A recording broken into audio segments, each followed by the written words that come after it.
तो विश्वामित्र जी ने कहा न तो तुम्हारे धन की जरूरत है दशरथ, न तुम्हारे बल की जरूरत है, मुझे तो भगवान राम की जरूरत है, इसलिए मुझे राम दे दो, राम से ही मेरा यज्ञ सफल होगा। राम का अर्थ है कृपा। बोलो क्या अर्थ है? कृपा। इसलिए मुझे तो राम चाहिए।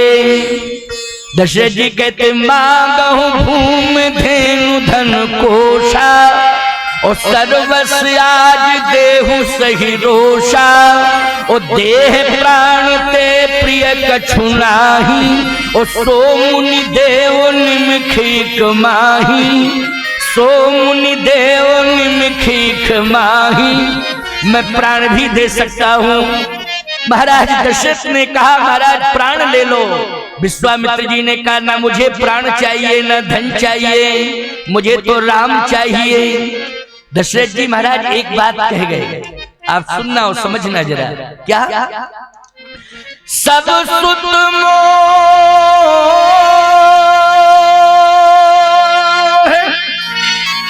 प्राण की नाई, लेकिन राम देत नहीं बनत गुसाई। सब सुत मोहि प्राण की नाई, राम देत नहीं बनत गुसाई। मुझे सभी सुत प्रिय है, लेकिन मैं राम को नहीं दे सकता। विश्वामित्र जी ने कहा पहले ये बताओ दशरथ, तुम किस वंश में पैदा हुए हो? महाराज दशरथ ने कहा इक्ष्वाकु वंश में, सूर्य वंश में, रघुवंश में, यही हमारा वंश है। विश्वामित्र जी ने कहा परंपरा नहीं जानते हो? वंश की क्या परंपरा है? क्या परंपरा के बारे में ज्ञान नहीं है? महाराज है। तो बताओ परंपरा क्या है? परंपरा यह है मंगल लहीन जिनके नाही, ओ ते नरवर थोड़े जगमाही। इस वंश की ये परंपरा है कि मांगने वाले कभी मना सुन के नहीं गए। मांगने वाले कभी मना सुन के नहीं गए। रघुवंश की चौखट पर, देहरी पर, चौखट पर कोई आ गया मांगने वाला तो मना नहीं किया गया। लेकिन आज मैं मांगने के लिए आया हूं, मुझे मना किया जा रहा है। इसका मतलब है कि तुम इस कुल की परंपरा को चैलेंज दे रहे हो, तोड़ रहे हो, चैलेंज दे रहे हो, तोड़ रहे हो। महाराज श्री दशरथ कांपने लगे, कांपने लगे। सुन राजा, सुन राजा अतिया प्रिय बानी, हृदय कंप मुख दुती कुम्हलाई। चेहरा कुम्हला गया, कांपने लगे और मूर्छित होकर गिरने लगे। सुमंत जी ने संभाल लिया, संभाल लिया सुमंत जी ने। महाराज श्री दशरथ इतने बलवान हैं कि सुरपति बसई बाहुबल जाके नरपति रहे सकल रुख ताके। इतने बलवान हैं और धैर्यवान भी हैं, लेकिन आज धैर्य टूट गया। बल जो है पता नहीं चल रहा, बल कहां चला गया, धैर्य टूट गया। सुन राजा की अप्रिय बानी, हृदय कंप मुख दुति कुमलानी। चेहरा कुमला गया और मूर्छित हो गए। सुमंत जी ने संभाला। अब बताओ भाई, ऐसी कंडीशन किसी के घर में आ जाए कि महात्मा पहुंचे और घर का मुखिया बेहो, क्या कंडीशन रहेगी? बोलो, साधु को कोई घुसने देगा अपने घर में? तो भाई कौन घुसने देगा? कि साधु आवे और घर का मुखिया बेहोश हो जावे? अरे साधु के आने से ईमानदारी से बताओ, सारे के सारे अमंगल जितने होते हैं घर के वो दूर हो जाते हैं। साधु का चरण पड़ जाता है तो जितने प्रकार के अमंगल होते हैं वो दूर हो जाते हैं कि नहीं हो जाते हैं? बोलो भाई, दूर हो जाते हैं, सारे अमंगल दूर हो जाते हैं। संत के चरण पड़ जाए जिस घर में, ये विशेषता होती है। सेवक सदन स्वामी आगमनु, मंगल मूल अमंगल दमनु। भगवान राम स्वयं कह रहे हैं, हे गुरुदेव आपके चरण पड़ने से सेवक सदन स्वामी आगमनु, मंगल मूल अमंगल दमनु। मंगल मूल अमंगल दमनु। बहुत ध्यान से सुनना, बड़ी महत्वपूर्ण बात है। एक एक शब्द ग्राही है, आप सबको बहुत ध्यान से सुनना है, क्योंकि ये कथा आपके हृदय में बैठ जाए और ये कथा आपका कल्याण करती रहे, ये मेरा लक्ष्य है। मेरा लक्ष्य केवल ये नहीं कि मैं आऊं और सुना के चला जाऊं, नहीं, ऐसी कथा सुनाऊं कि आपके हृदय में बैठ जाए। और जब भी आपके जीवन में कभी कोई संकट आवे है तो ये कथा कवच बन करके आपकी रक्षा भी कर ले और संकट मोचन बन के आपको संकट से उबार ले। ये मेरा लक्ष्य है, ये उद्देश्य है मेरा। आने का भी यही उद्देश्य है, आपको संकट से उबारना, समस्याओं से उबारना। दशरथ जी महाराज मूर्छित होकर गिर पड़े, सुमंत जी ने संभाला। विश्वामित्र जी ने कहा, देखो भाई, या तो हाँ करो या ना करो। अगर नहीं देना चाहते हो तो सीधी सी बात ये कह दो कि हम नहीं देंगे, नहीं देंगे, नहीं देंगे। तो हम जावे, अयोध्या छोड़ के जाएं, क्या करेंगे अयोध्या में रुक के, यहाँ रह के करेंगे क्या? हम जावे अपने बक्सर आश्रम में गंगा के किनारे आराम से भजन करें, जो बीतेगी सो भुगतेंगे। लेकिन क्यों यहाँ रहे अयोध्या में, अपने बक्सर आश्रम जाए? या तो हाँ करो या ना करो। बड़ी समस्या है प्यारे, विचार करना। रघुवंश की परंपरा है, मांगने वाले कभी मना सुन के नहीं गए। और यहाँ दशरथ जी महाराज देना नहीं चाहते हैं राम जी को, और विश्वामित्र जी अड़े हैं और खड़े हैं और कह रहे हैं कि देना हो तो दो, नहीं तो मना करो। सावधानी से सुनना, रघुवंश वो वंश है प्यारे जिस वंश में गौ भक्ति है, जिस वंश में विप्र भक्ति है, जिस वंश में गुरु भक्ति है। बोलो है कि नहीं? सबसे ज्यादा गुरु भक्ति, गौ भक्ति, विप्र भक्ति, बोलो है ना रघुवंश में। महाराज दशरथ जिस वंश में जन्म लिए हैं, जहाँ के सम्राट हैं, राजा हैं अयोध्या के, वो परंपरा। लेकिन विश्वामित्र जी महाराज ने कहा, या तो हाँ करो या ना करो। दशरथ जी महाराज ने विचार किया। क्या विचार किया? कि महात्मा को मना कर नहीं सकते हैं, परंपरा ही नहीं है। लेकिन ऐसी बात कह दी जाए कि महात्मा बिनई कहे और बिनई मांगे चला जाए, ऐसी बात कह दी जाए। अच्छा, ऐसी कौन सी बात कही महाराज दशरथ ने? और क्या सोचा कि बिना कहे ही और बिना मांगे चले जाएंगे विश्वामित्र जी महाराज? ऐसी कौन सी बात है, अब सुनते जाना, बड़ा सुंदर भाव है यहाँ। महाराज दशरथ ने कहा, मैं देना तो चाहता हूं, सब कुछ दे दूं, लेकिन जो वस्तु मेरी है उसे मैं दे सकता हूं, और जो वस्तु मेरी नहीं है मैं उसे कैसे दे सकता हूं? बाबा बताओ। विश्वामित्र जी ने कहा, एक बात बताओ, मैं राम को मांग रहा हूं, राम तुम्हारे नहीं है क्या? दशरथ जी बोले, यही तो मैं कह रहा हूं कि राम जी मेरे नहीं है, मेरा अधिकार नहीं है, मेरे पास है लेकिन मेरा अधिकार नहीं है राम पर। अच्छा, तुम्हारे पास है तो राम पर तुम्हारा अधिकार नहीं है, किसका अधिकार है? महाराज श्री दशरथ ने कहा, महाराज सुनते जाओ, आप किसका अधिकार है? आप पहले कान खोल करके सुन लो मेरी बात को कि राम पर किसका अधिकार है। मेरे पास तो राम धरोहर के रूप में है, लेकिन राम पर किसका अधिकार है? आप सुनिए कान खोल करके। अब तुम लोग भी सुन लेना, राम पर किसका अधिकार है। अच्छा, एक बात बताओ, विश्वामित्र जी महाराज राम को मांग रहे हैं, दशरथ जी महाराज को राम जी पुरुषार्थ से मिले हैं क्या? जल्दी बोलो। नहीं, पुरुषार्थ से नहीं मिले। पुरुषार्थ से मिले क्या? नहीं मिले, क्योंकि चौथेपन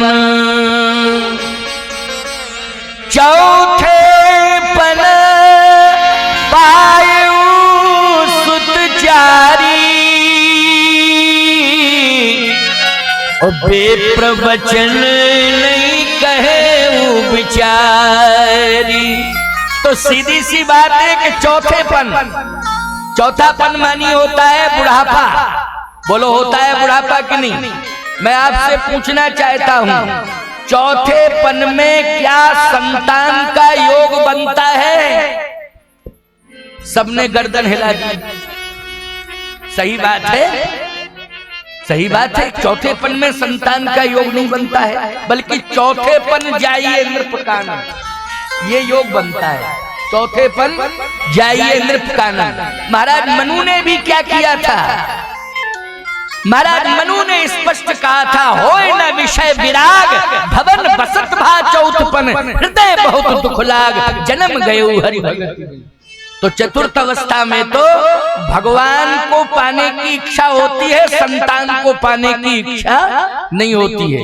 भगवान को पाने की इच्छा होती, बोलो होती कि नहीं होती? जैसे मान लीजिए कोई 80 साल का बूढ़ा लाठी लेके आए, गर्दन यूं हिल रही हो, और मेरे सामने आ जाए, हाथ जोड़ के खड़ा हो जाए, गर्दन यूं हिल रही हो, तो हम कहें क्या बात है बाबा, बहुत बूढ़े हो गए हो, गर्दन का संतुलन बिगड़ गया है, बात क्या है? कुछ चाहते हो?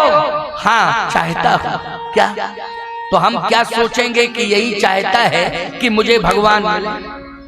क्यों भाई? यही डिमांड करेगा 80 साल का बूढ़ा कि हमें भगवान मिले, हम तो यही सोचेंगे। तो हम कहें मांग मांग मांग, क्या चाहिए? उम्र कितनी है? उम्र तो 84 साल क्रॉस कर रहा है। अच्छा, तब तो बहुत उम्र हो गई है। गर्दन, बोले गर्दन हिल रही है, हाथ हिल रहे हैं। अरे तो मांग मांग मांग, क्या चाहिए? कहे 84 साल का हो गया हूँ, लेकिन अभी तक संतान नहीं है, आशीर्वाद दो, हमारे संतान हो गए। ईमानदारी के साथ बताओ, उसी समय हम मंच छोड़ के सीधे चित्रकूट चले जाएंगे कि नहीं चले जाएंगे? बोलो बोलो, चले जाएंगे? चित्रकूट ही सीधे जाएंगे, रुकवे नहीं करेंगे। बताओ, 84 साल की उम्र पर संतान कोई मांगे, बोलो ये शर्म की बात है कि नहीं? हम तो यही अंदाज लगाएंगे कि दिमाग खराब है, दिमागी संतुलन बिगड़ गया है, इसलिए ये बात कह रहा है। महाराज श्री दशरथ स्वयं अपना बयान दे रहे हैं कि चौथेपन पाए सुत चारी, चौथेपन पाए सुत चारी। 60,000 वर्ष की अवस्था में भगवान राम मिले दशरथ जी को। लक्ष्मण, भरत, शत्रुघ्न 60,000 वर्ष की आयु में, वाल्मीकि रामायण के अनुसार बोल रहा हूं, 60,000 वर्ष की आयु। आप कहोगे महाराज जी फिर समाधान कैसे मिलेगा? तो मैं समाधान दे रहा हूं। महाराज श्री दशरथ यही तो कह रहे हैं, हे विश्वामित्र जी महाराज, 60,000 वर्ष की अवस्था में मुझे राम मिले हैं, तो आपको एहसास करना चाहिए कि ये राम मुझे पुरुषार्थ से नहीं मिले हैं, ये तो संतों की कृपा से मिले हैं। इसलिए संतों का पहला अधिकार है। पहला अधिकार किसका है? संतों का है। ये संतों ने हमें सौंप दिया है कि लो संभालो राम को, इसलिए मैं राम को संभाल रहा हूँ। लेकिन सौंपा किसने है? बोले संतों ने सौंपा है, इसलिए संतों के राम हैं, क्योंकि पुरुषार्थ से मुझे राम नहीं मिले हैं, मुझे तो कृपा से मिले हैं। और ईमानदारी से बताओ, ये पुत्र नहीं है, पुत्र बने हैं। परमात्मा पुत्र बना है, वो दशरथ का पुत्र नहीं है, लेकिन पुत्र बना है। क्या बना है? पुत्र बना है। बोलो भाई, बना है पुत्र कि नहीं? अब आप कल्पना करो कि जब महाराज श्री दशरथ के पुत्र बन गए श्री राम जी, परमात्मा राम, किसके कारण? बोले भक्ति के कारण, संतों की आशीर्वाद के कारण और यज्ञ के कारण। यज्ञ के कारण भगति सहित मुनि आहुति दीने, प्रगटे अग्नि चरु कर लीने। इसलिए यज्ञ की कृपा से, संतों की कृपा से आज स्वयं परमात्मा पुत्र बन के आ गया है। तो महाराज मैं तो राम को धरोहर के रूप में मानता हूं, लेकिन राम जी पर पहला अधिकार वशिष्ठ जी महाराज का है, गुरुदेव का है। अगर वो कह दे तो हम दे दें।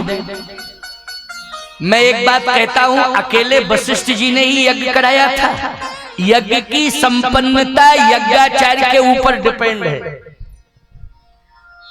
बोलो भाई, यज्ञ को कौन संपन्न कराता है? जल्दी बोलो। यज्ञ का आचार्य। जैसे आपके यहाँ यज्ञ हो रहा है, यज्ञ के आचार्य बैठे हैं द्विवेदी जी, ये यज्ञ के आचार्य हैं। यज्ञ को ये संपन्न करा रहे हैं। अयोध्या में जो पुत्रष्टि यज्ञ हुआ है, क्या उस यज्ञ को श्री वशिष्ठ जी महाराज के आचार्यत्व में सफल किया गया है? नहीं नहीं, श्रृंगी ऋषि के आचार्यत्व में सफल हुआ है। वशिष्ठ जी ने तो बुलाया था ना यज्ञाचार्य के रूप में, उनको यज्ञ वेदी पर स्थापित किया है आचार्य के रूप में। किसने? वशिष्ठ जी महाराज ने। किसको? श्रृंगी ऋषि को। बोले श्रृंगी ऋषि, श्रृंगी ऋषि वशिष्ठ बुलावा, और पुत्र काम शुभ जग करावा। भगत सहित मुनियाहुति दीने, और प्रगटे अगन चरु कर लीने। जो वशिष्ठ कछु हृदय विचारा, सकल काज भासिद्ध तुम्हारा। यह अभी बाट देहो नृप जाई, और जथा जोग जहीं भाग बनाई। इसमें भूमिका किसकी है? साधु संतों की है।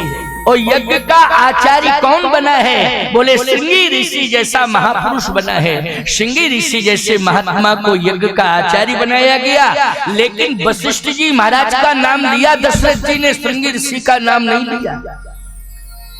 वामदेव जी के मुख्य आतिथ्य में यज्ञ हुआ, पुत्रष्टि यज्ञ, श्री वामदेव जी महाराज के मुख्य आतिथ्य में। लेकिन वामदेव जी का भी नाम नहीं लिया, श्रृंगी ऋषि का भी नाम नहीं लिया। बोलो भाई, किसका नाम लिया दशरथ जी ने? वशिष्ठ जी का नाम। क्यों लिया? वशिष्ठ जी महाराज का नाम इसलिए लिया कि विश्वामित्र जी महाराज वशिष्ठ जी का नाम लेंगे तो तुरंत ही बिना मांगे चले जाएंगे। क्यों? बोले वशिष्ठ जी के 100 पुत्र क्रोधाग्नि में भस्म किए थे विश्वामित्र जी महाराज ने। तो जिसके 100 पुत्र पहले ही भस्म कर दिए हों विश्वामित्र ने, और अगर वो पुत्र मांगने के लिए आया है और ये कह दिया जाएगा कि वशिष्ठ जी महाराज का अधिकार है, तो दशरथ जी सोच रहे हैं कि वशिष्ठ जी का नाम जैसे ही लेंगे तो विश्वामित्र जी सोचेंगे कि अब तो मांगने का चांस खत्म, क्योंकि मैंने 100 पुत्र तो वशिष्ठ के पहले ही भस्म कर दिए हैं। अब वशिष्ठ जी से राम को मांगेंगे तुरंत ही मना कर देंगे, नहीं नहीं नहीं, ये लेना देना खत्म, व्यवहार।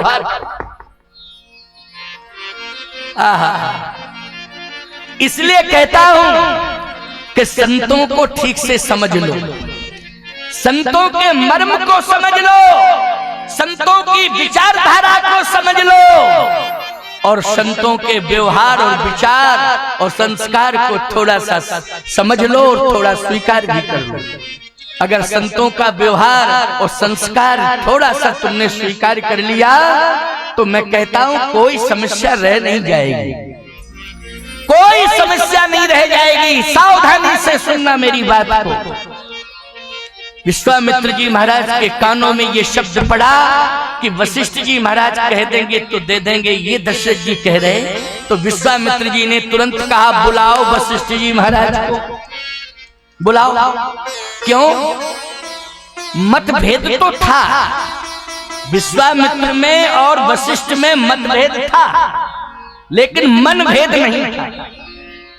ये जो मत की बात थी ना, मत के कारण, क्योंकि हमारे यहाँ अलग अलग मत के मतानुयायी हैं संत, हमारे यहाँ खड़ दर्शन है और खड़ दर्शन के अलग अलग मत है, एक एक दर्शन का एक एक मत है अपना अलग अलग, लेकिन सबका मन एक है। बोलो, सबका मन एक है। अच्छा सही बताओ, यज्ञ हो, खड़ दर्शन के अंतर्गत जितने साधु होंगे कोई विरोध करेगा यज्ञ का? सभी कहेंगे यज्ञ होना चाहिए, यज्ञ की रक्षा हो। कौन कहेगा कि नहीं होनी चाहिए महात्मा यज्ञ की रक्षा? बोलो, यही कहेंगे नहीं, यज्ञ की रक्षा होनी चाहिए। समर्थन करेंगे सभी। सावधान, मतभेद था लेकिन मन भेद नहीं था। मन तो यज्ञ की रक्षा होनी चाहिए। वशिष्ठ जी का भी मन है कि यज्ञ की रक्षा होनी चाहिए, यज्ञ होना चाहिए और यज्ञ की रक्षा होनी चाहिए। मैं आपके यज्ञ में आया, केवल मेरा ही मन नहीं है कि यज्ञ की रक्षा होनी चाहिए, यज्ञ पूर्ण होना चाहिए। जिन जिन संतों के कानों में यह संदेश पहुंचा होगा कि इस दिव्य क्षेत्र में, जो वैद्यनाथ धाम का क्षेत्र मानता हूं मैं, तो क्यों भाई, क्योंकि जसडी गिरिडीह सब लगा हुआ क्षेत्र है, वैद्यनाथ भगवान का क्षेत्र है ये। भले ही मंडरों गांव है या समवाडी है या देवरी थाना है, ये तो ठीक है, लेकिन सत्य तो ये है, ये राजस्व रेवेन्यू रिकॉर्ड है। लेकिन सत्य तो ये है कि आध्यात्मिक रिकॉर्ड यदि देखा जाए तो ये वैद्यनाथ धाम का क्षेत्र है, पूरा का पूरा श्री वैद्यनाथ भगवान का क्षेत्र। बोलो है कि नहीं? तो ये साधारण क्षेत्र नहीं है, ये सामान्य क्षेत्र नहीं है। किसी भी संत के कान में आवाज पहुंच जाएगी कि इस मंडरों क्षेत्र में यज्ञ हो रहा है, तो भले ही वो आए ना आए, अगर हृदय से संत है, विचारों से संत है और वास्तव में वो संत है, तो मंगल कामना करेगा। बोलो करेगा कि नहीं करेगा? कहीं भी रह रहा होगा क्या करेगा? मंगल कामना करेगा और यही कहेगा कि सानंद संपन्न हो जाए यज्ञ, यही कामना होगी। यज्ञ का विरोध करेंगे क्या वशिष्ठ जी महाराज? विश्वामित्र जी महाराज समझ गए कि नहीं नहीं, हमारा यज्ञ सफल होगा और वशिष्ठ जी महाराज यज्ञ का समर्थन करेंगे, मुझे पूरा विश्वास है। इसलिए कहा बुलाओ वशिष्ठ जी महाराज। दशरथ जी महाराज ने जैसे ही वशिष्ठ जी महाराज को बुलाया, वशिष्ठ जी महाराज आए। अब आप विचार करना, जैसे ही वशिष्ठ जी महाराज प्रवेश कर रहे हैं राजमहल में, तो राजमहल में देख क्या रहे हैं कि विश्वामित्र जी महाराज सिंहासन पर बैठे हैं। किस पर बैठे हैं? सिंहासन पर। जो रघुवंश का, इक्ष्वाक वंश का सिंहासन था ना, उस पर वशिष्ठ जी महाराज ने देखा विश्वामित्र जी बैठे। आप कहोगे महाराज कहां लिखा है कि सिंहासन पर बैठे? अरे अलग से कोई आसन होगा, ये कहां लिखा है कि सिंहासन पर बैठे हैं? तो रामायण आप पढ़ते हो, स्पष्ट लिखा है क्या कि चरण पखार की नियति पूजा, मुनि आगमन सुना जब राजा, तो मिलन गए उले विप्र समाजा, कर दंडवत मुनि सन्मानी, और निज आसन बैठा रे आनी। तो निज आसन का क्या अर्थ है? बोलो। निज आसन का अर्थ यही है कि सिंहासन, दशरथ जी का निज आसन मानी सिंहासन, तो सिंहासन पर बिठा दिया। किसी ने दशरथ जी महाराज से कहा कि सिंहासन पर नहीं बिठाना चाहिए था, क्योंकि सिंहासन पर बिठाया जाता है उसको, किसको? जब सिंहासन की विधि पूरी हो जाती है, अभिषेक आदि होता है, बोलो भाई होता है ना, तभी राम जी को बिठाना चाहते थे महाराज दशरथ सिंहासन पर। समस्त तीर्थों का जल मंगाया था, संपूर्ण तीर्थों के संतों को आमंत्रित किया था, बहुत विधान पूर्वक बिठाना चाहते थे श्री राम को सिंहासन पर, लेकिन राम जी सिंहासन पर बैठ नहीं पाए। यहाँ विश्वामित्र जी के लिए कोई विधान पूरा नहीं किया जाए, निज आसन बैठा रहे, यानी सीधे सिंहासन पर बिठा दिया। दशरथ जी ने कहा कि मालूम नहीं है, यही विश्वामित्र जी महाराज हैं, हरिश्चंद्र जी के समय में आए थे, हरिश्चंद्र जी के समय में आए थे विश्वामित्र जी महाराज। तो मालूम है हरिश्चंद्र जी को काशी के बाजार में बिकना पड़ा था, पूरा राज्य ले लिया था, सिंहासन ले लिया था, राज्य सत्ता ले ली थी और राजा को काशी के बाजार में बेच दिया था। बोलो बेचा था ना किसने? विश्वामित्र जी। यही तो विश्वामित्र जी महाराज हैं। दशरथ जी ने कहा कि हरिश्चंद्र जी के राज्य में विश्वामित्र जी आए थे, तो हरिश्चंद्र जी को काशी के बाजार में बिकना पड़ा था और राज्य भी चला गया था।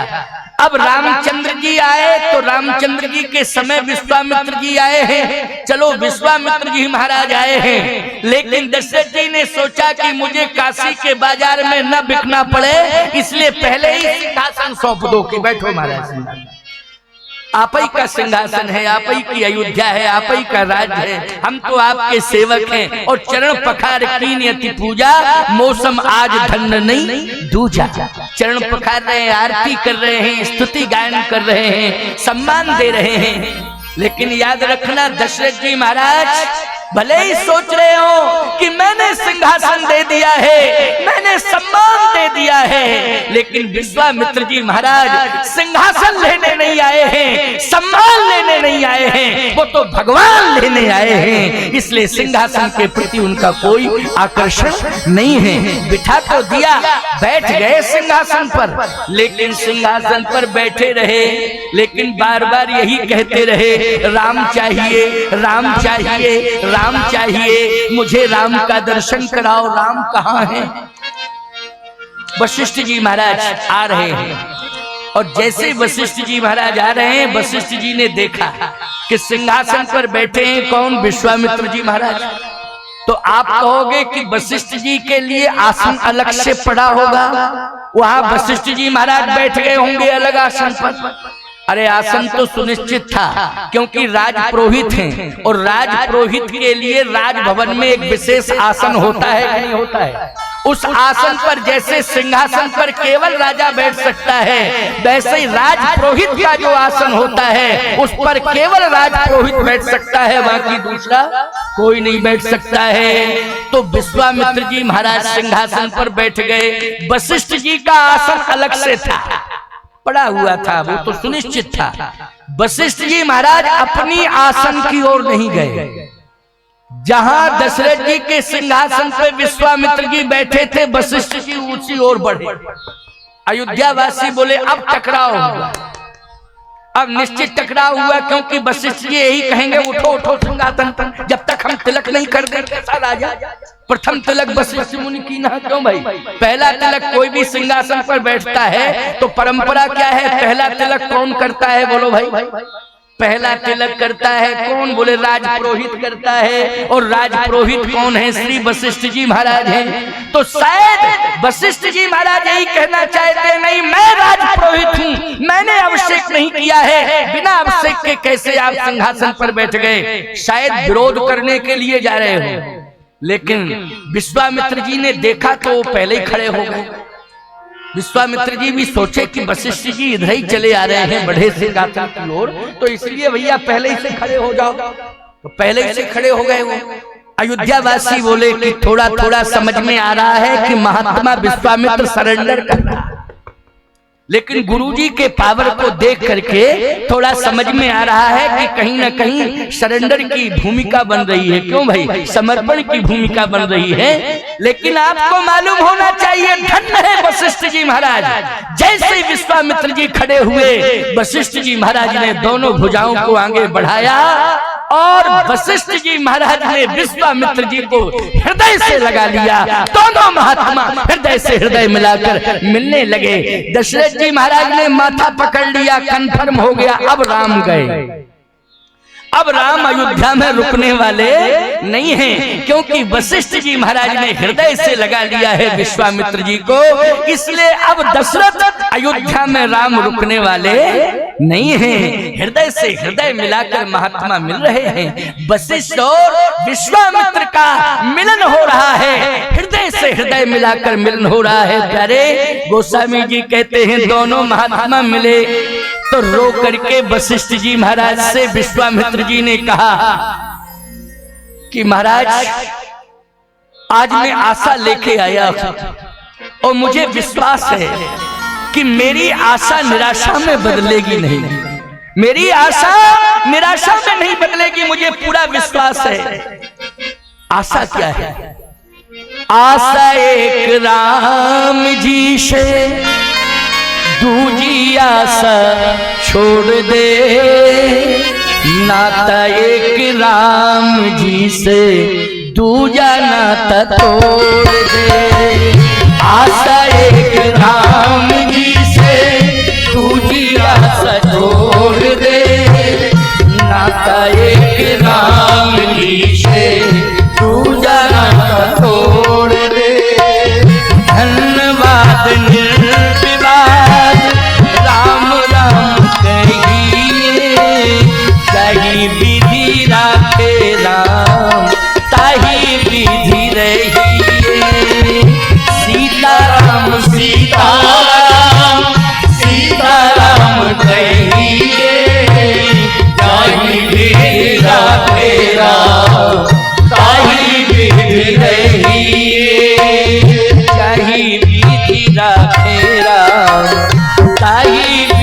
रहिए। सीताराम सीताराम सीताराम कहिए, ताहि विधि रखे राम ताहि विधि रहिए। ताहि विधि रखे राम ताहि विधि रहिए। ताहि विधि रखे राम ताहि विधि रहिए। आशा एक राम, केवल एकमात्र आशा लेके आया हूं कि मुझे राम मिलेंगे, राम। लेकिन राम तो दिखाई नहीं दे रहे, राम है कहां? सावधान, चाहे संत हो और चाहे कोई सामान्य प्राणी हो, एक ही आशा होनी चाहिए कि मुझे राम मिले। क्यों भाई, होनी चाहिए कि नहीं? मुझे कौन मिले? राम मिले।